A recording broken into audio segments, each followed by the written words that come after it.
U.S. Commander General John Campbell in Afghanistan admitted that the airstrike on the Doctors Without Borders hospital in Kunduz last Saturday was a mistake.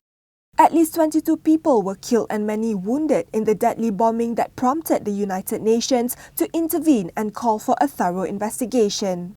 When addressing the Senate Armed Services Committee in Washington, D.C. on Tuesday local time, Campbell said that the airstrike was requested by Afghan forces and the U.S. was under the impression that they were under attack by the Taliban.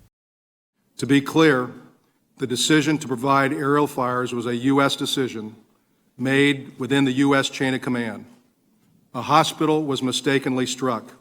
We would never intentionally target a protected medical facility. Meanwhile, Mini Nikolai, the president of Medicine Sans Frontiers, which operates the hospital, said the attack could qualify as a war crime since the assailants were aware of the hospital's location. The location of this hospital was well known, was well communicated to all parties, like we do in a conflict. The opposition forces, including in the coalition forces and the Afghan forces. We've given the coordinates. This hospital exists for 4 years. It's a relatively big hospital that is clearly visible and known to everybody. So a precise attack on this big hospital, if not proven differently, leads us to a war crime.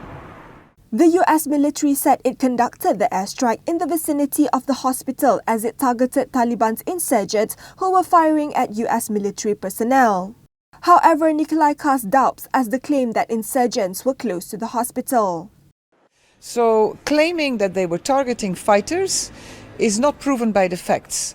So this claim is ridiculous. Our staff has heard no fighting coming from the compound. This compound is guarded, is fenced, and the only patients inside the building were, as I said, patients and staff.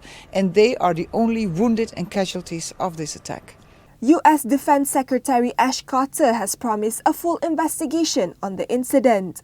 In the fight between the Taliban and Afghan forces supported by the US, the Taliban captured Kunduz late last month, but the Afghan forces are making progress in taking back the city.